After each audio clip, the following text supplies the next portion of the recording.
Hello दोस्तों, आपका अपना YouTube channel achiever point HRT पर पुनः स्वागत है। 74वें स्वतंत्रता दिवस के अवसर पर आप सभी को हार्दिक बधाई एवं ढेर सारी शुभकामनाएं। आधुनिक भारत के इतिहास के अंतर्गत हमने पिछला वीडियो में देखा कि यूरोपीय देश का भारत में कैसे आगमन हो रहा है। सर्वप्रथम हमने पढ़ा पुर्तगालियों का आगमन, उसी के क्रम में दूसरा है भारत में डचों का आगमन। तो इससे रिलेटेड जितने भी तथ्य हैं उसके बारे में जानकारी लेंगे। तो चलिए आइए वीडियो शुरू करते हैं।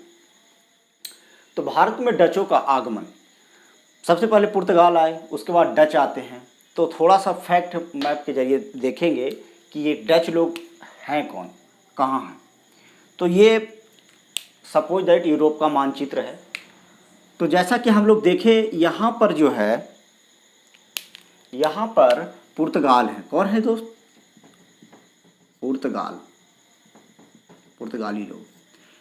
इसके जस्ट अपोजिट में क्या है? स्पेन है। यहां से जब ऊपर चलते हैं तो ये इंग्लिश चैनल है, इंग्लिश चैनल।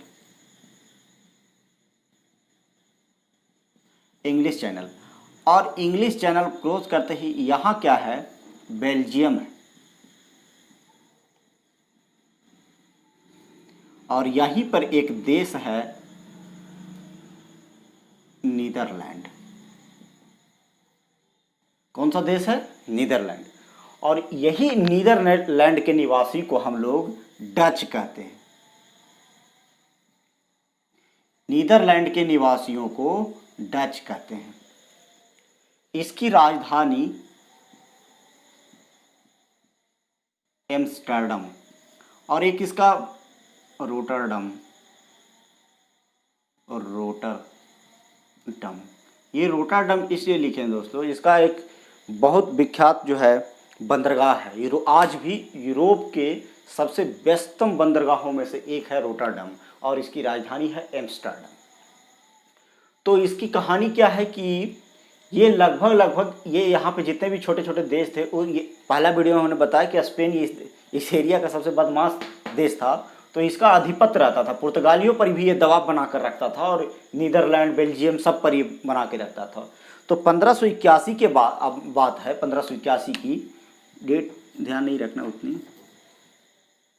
1581 के आसपास क्या है कि स्पेन से ये जो है नीदरलैंड आज़ाद हो जाता है, मतलब उसको बिल्कुल छूट मिल जाता है। तो होता क्या है कि जब ये इससे आज़ाद हो जाता है, तो अब ये अपने रोजी रोटी चलाने के लिए यूरोप के अन्य देशों, जैसे यहाँ पे एक चीज़ है, यहाँ से क्या है, एक नदी निकली है जिसका नाम है राइन नदी। तो राइन नदी के आसपास ये इधर किनारे छोटे जो भी देश हैं, यहाँ पे क्या करता था कि ये नीदरलैंड के निवासी क्या करते थे कि व्यापार करते थे। तो कैसे, किस चीज़ का व्यापार करते थे? तो भारत से जो भी, जैसे जाने का क्रम तो जान ही लिए किस तरह से रास्ते से गए, बताने की ज़रूरत नहीं है। तो पुर्तगाल के लोग जो ऐसे जाते थे, इंडिया से ऐसे लाते थे, यहाँ अफ्रीका था अपना, इंडिया वहाँ है। तो इस रास्ते से जो ये मसाला लाते थे पुर्तगाली लोग अपना यहाँ पर, तो पुर्तगाल का राजधानी कहाँ है? लिस्बन। तो लिस्बन से क्या करता था ये नीदरलैंड के निवासी, वहाँ से जो भी भारत से सामान आता था, ये पुर्तगाल की राजधानी लिस्बन जो है वहाँ बंदरगाह से उठाता था, और ये यूरोप के छोटे छोटे देशों में अपना व्यापार करता था। तो व्यापार करने के क्रम में इसने देखा कि हम पुर्तगाल से सामान ला करके हम बेच रहे हैं, तो हमको इतना मुनाफा हो रहा है। अगर हम अपना व्यापार को और बढ़ाएं और व्यापार सीधे हम भारत से ला करके यहाँ के अन्य छोटे छोटे देशों में हम बेचें, तो हमको काफ़ी ज़्यादा मुनाफा होगा। तो उसी के क्रम में क्या होता है कि पुर्तगाल से, अब आपने पिछला वीडियो में देखा कि हिंद महासागर में पुर्तगाल लगभग पूरा अपना अधिकार जमा चुके थे। तो उसको भारत से व्यापार करने के लिए इस रास्ते से पुर्तगालियों से युद्ध करना पड़ता, जो उसके पास था नहीं। तो उस समय जब ये लिस्बन से अपना ले जा करके छोटे अन्य देशों में व्यापार कर रहा था, उसी के क्रम में सबसे पहले इसने अपनी नौसेना को मजबूत किया, नौसेना को मजबूत किया, व्यापार बढ़ाया छोटे छोटे देशों में, और इससे जो उसको आमदनी होता था, उसको व्यापार से जो आमदनी होता था वो पूरा का पूरा पैसा खर्च करता था अपनी नौसेना में, और नौसेना को काफ़ी वो बढ़ाया आगे। इसी के क्रम में बढ़ाते बढ़ाते क्रम में क्या होता है कि 1595 आ जाता है, 1595 ईस्वी, 1595 ईस्वी में ये लोग क्या करता है, अपना मन बना लेता है कि हम लोग भारत जाएंगे। तो उसी के क्रम में यहाँ एक व्यक्ति है कार्लिनियस टिहस्तमान, जिसको हाउटमैन भी बोलते हैं, हाउटमैन, भारत आने के लिए निकलता है। लेकिन अब इसको रीड करते हैं, समझे, भारत का मैप बनाकर समझे। भारत आने के क्रम में क्या होता है,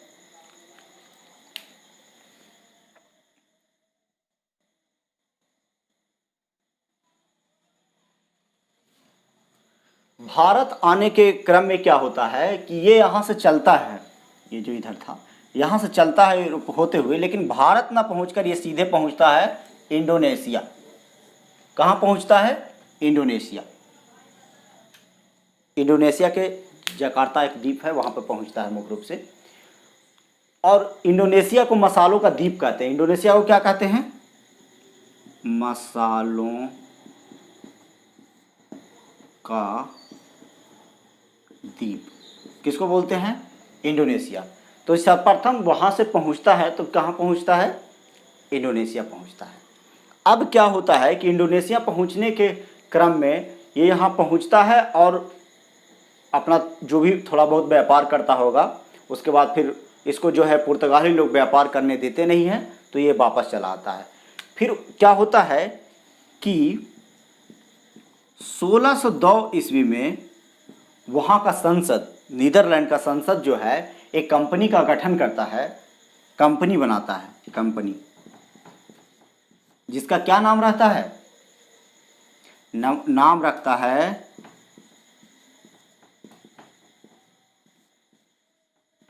बेरी गंदे ओस्त इंडिस। बेरी गंदे ओस्त इंडिस 1602 ईस्वी में। इसी का नाम है, जैसे कहते हैं, यूनाइटेड।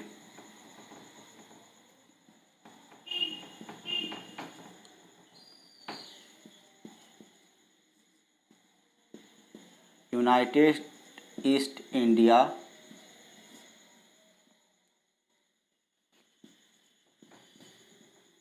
ऑफ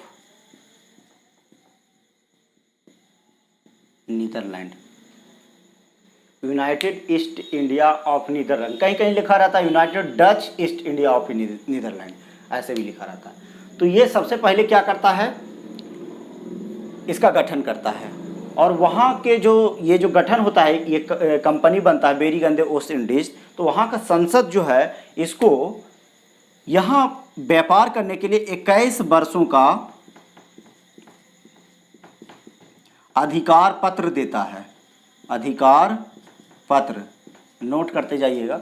21 वर्षों का इसको क्या मिलता है? अधिकार पत्र मिलता है। उस अधिकार पत्र में रहता है कि आप जो है, अगर आपके व्यापार के बीच में कोई युद्ध करने आता है तो आप युद्ध भी कर सकते हैं, संधि भी कर सकते हैं, जो भी युद्ध संधि सब कुछ कर सकते हैं।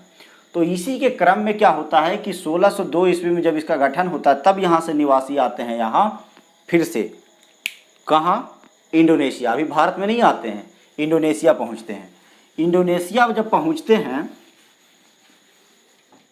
इंडोनेशिया, तो इंडोनेशिया पहुंचने के दौरान क्या है, 1602 ईस्वी में ही, 1602 ईस्वी में ही यहाँ एक जगह है बांटम,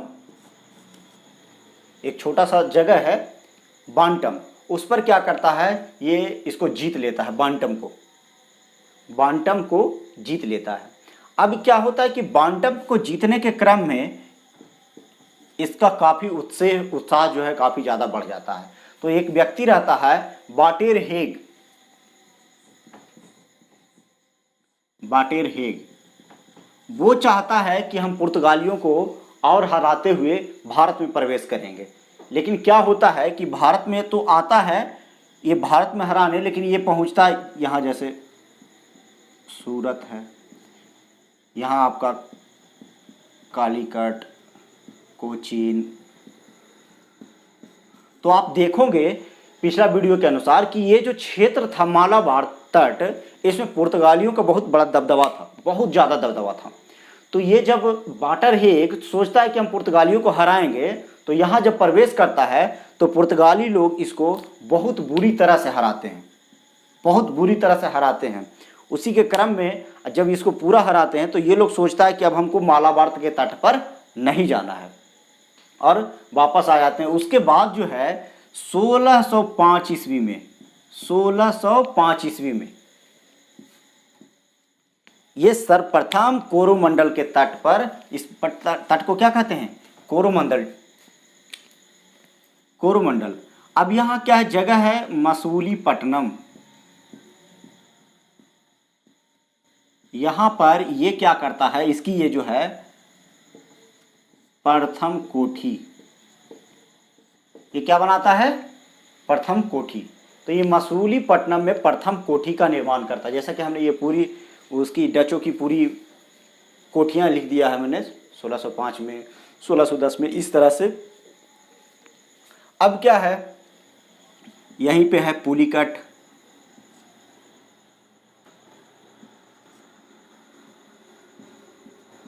पुलिकट में 1610, और है फिर सूरत में आपको कितना है 1616। उसके बाद है बिमलीपट्टनम, यहीं पे जगह है बिमलीपट्टनम छोटा सा। तो जो इम्पोर्टेंट है उसके बारे में हम चर्चा करेंगे। कराईमल यहाँ है, उसके बाद आपका चिनसुरा यहाँ है। चिनसुरा पश्चिम बंगाल में है, ये ध्यान रखिएगा, चिनसुरा पश्चिम बंगाल में है। उसके बाद है कासिम बाजार भी दोस्तों वहीं पे है, कासिम बाजार। उसी के क्रम में यहाँ बिहार की राजधानी पटना में भी एक फैक्ट्री का गठन किया था, ये सेम बालासोर उड़ीसा में है।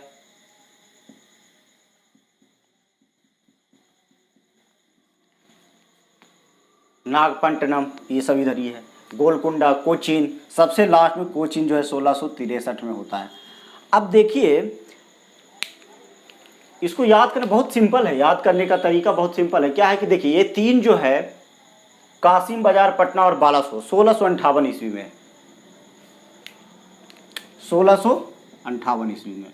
उस समय क्या है, ये तीनों एक प्रांत हुआ करता था। ये तीनों का निर्माण सेम टाइम में 1658 में हुआ था। उसके बाद नागपट्टनम 59 में, उसके बाद गोलकुंडा 60 में, और उसके बाद सबसे लास्ट में कोचीन 63 में हुआ था। उससे पहले मसूलीपट्टनम जो 1605 में, जो हमेशा प्रश्न बनता है कि डचों का प्रथम जो कोठी है वो कहाँ बनाया गया, तो मसूलीपट्टनम में था।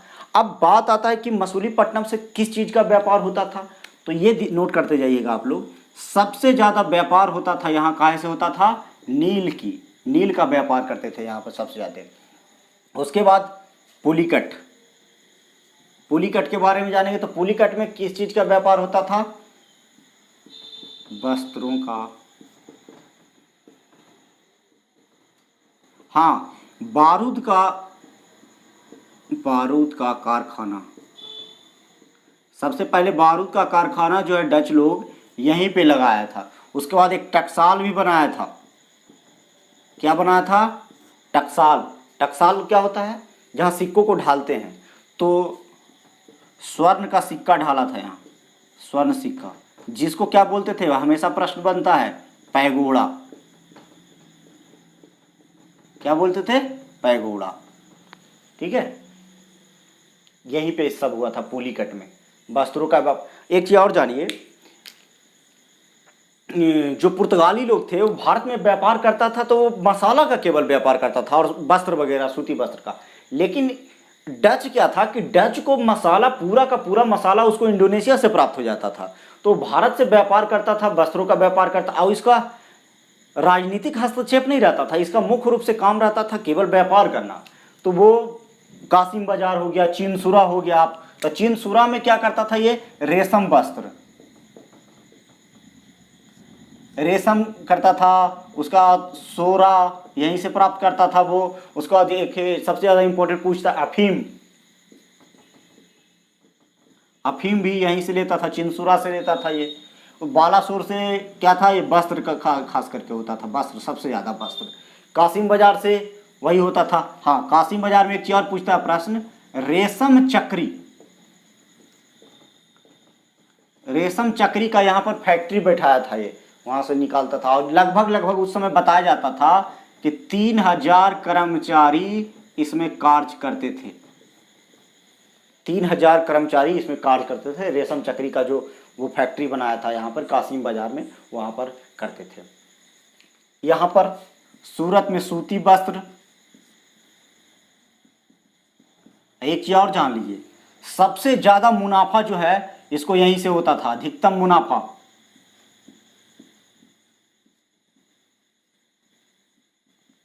अधिकतम मुनाफा जो प्राप्त होता था उसको, वो सूरत से ही प्राप्त होता था। अब क्या है कि इसी क्रम में जब ये पूरा चल रहा था, आपको प्रश्न यही पूछता है मुख्य रूप से, इसकी प्रथम कोटि पूछता है कहाँ से क्या करता था। जैसे ये टकसाल बैठाया था, ये पुलिकट में स्वर्ण सिक्का ढाला था जिसको पैगोड़ा कहते हैं, बारूद का कारखाना बनाया था। और ये सबसे पूछता है कि अफीम कहाँ से करता था प्राप्त, तो चीनसुरा जो कहाँ है, पश्चिम बंगाल में है। सूरत से सूती वस्त्र करता था और सबसे ज़्यादा फायदा होता था। एक चीज़ और जानिएगा, जितनी भी यूरोपीय कंपनी आ रहा था भारत में, ये सबसे ज़्यादा 200 वर्षों तक जो है अपने, हाँ एक चीज और, इसका जो कंपनी था इसमें आम नागरिकों को भी, ये शेयर धारक कंपनी था। ये पहले तो ये जानिए, ये शेयर धारक कंपनी था, इसमें शेयर लगाए रहते थे लोग, व्यापारी लोग अपना। तो ये क्या था कि इसमें आम नागरिक को भी, आम नागरिक भी इसमें अपना शेयर खरीद सकता था। और 200 वर्षों तक इसमें भारत में कई लोग आए, अंग्रेज आए, पुर्तगाल आए, डच आए और फ्रांसीसी, डेनिश सब आए, लेकिन 200 वर्षों तक लगातार ये अपने शेयर धारकों को 18% मुनाफा देने वाली पहली कंपनी थी। सबसे ज्यादा मुनाफा देने वाली कंपनी थी डच, और लगातार 2 साल तक। ये नहीं, और इसका पतन का एक रीजन ये भी है कि लास्ट में इसका क्या होता है कि व्यापार जो है कमता चला जाता है, लेकिन अपने शेयर धारकों को 18% मुनाफा देती रहती है। और इसी तरह से इसका जो है आर्थिक स्थिति कमजोर होता जाता है, और लास्ट में क्या है, इस पर अंग्रेज हावी होता जाता है। उससे पहले हम जानेंगे, ये जितना भी क्षेत्र जीतता था आपको, वो सब किससे जीत रहा था, क्योंकि उस समय लगभग 100 साल तक पुर्तगाली लोग यहाँ राज किया। तो जितना भी जो जगह था वो जीता था उससे, वो किससे, पुर्तगाल से जीत रहा था। पुर्तगाली लोग को हरा करके वो जीतता जा रहा था। तो उसी के क्रम में हम लोग देखेंगे 1602 ईस्वी में किस पर विजय किया था, बांटम पर। उसी तरह एक द्वीप था यहीं पे आगे जकार्ता के पास ही है, जिसको अम्बायन द्वीप भी कहते हैं, अम्बाइना भी कहीं कहीं लिखा रहता है। तो इसको जब मसूलीपट्टनम ये प्रथम कोठी गठन किया था, उससे पहले ही इसको जीता था, अम्बाइन को जीता था। उसके बाद ये भारत के कोरोमंडल तट पर पहुंचा, और उसके बाद ये मसूलीपट्टनम में अपना प्रथम कोठी बनाया, जहां से ये मुख्य रूप से व्यापार करता था, किसका, नील का। उसके पास जकार्ता में ही एक जगह है बटाबिया।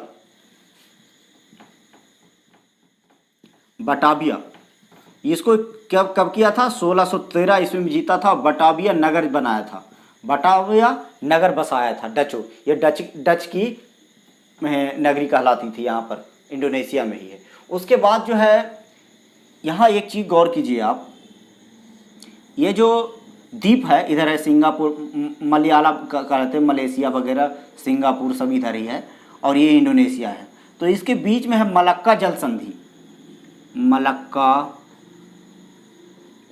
जल संधि। तो मलक्का जल संधि जो है, बिना मलक्का जल संधि के रास्ते ही जापान, फिलीपींस और चाइना में व्यापार होता था। इसी के रास्ते जहाज जाती थी। और ये अपना यूरोप में तो व्यापार कर ही रहे थे। यूरोप में व्यापार करने के साथ साथ ये जितना भी व्यापार भारत से, ये यहाँ से रेशम, खोरा, अफीम, रेशम चक्री का यहाँ से बनाता था, और यहाँ से सूती वस्त्र, यहाँ से आपका नील और बारूद का जितना भी सामान यहाँ से खरीदता था, वो केवल यूरोप में न बल्कि फिलीपींस, जापान, चाइना के में भी इसी मलक्का के रास्ते वो व्यापार करता था, बेचता था वहाँ के मार्केटों में। तो मलक्का में 1641 में मलक्का पर भी अधिकार कर लिया, जो कि उस पर किसका अधिकार हुआ करता था? पुर्तगालियों का। इस पर पुर्तगाली लोग रहते थे, उसमें बाद में करके मलक्का पर कब्जा कर लेता है। उससे पहले तो बटाबिया पकड़ता, बटाबिया नगर बनाता है जो जकार्ता के में है।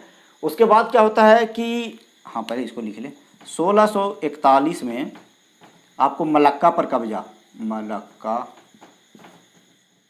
पर कब्जा।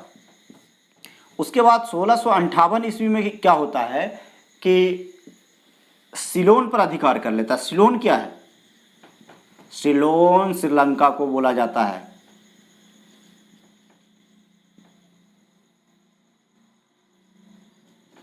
श्रीलंका पर भी कब्जा कर लेता 1658।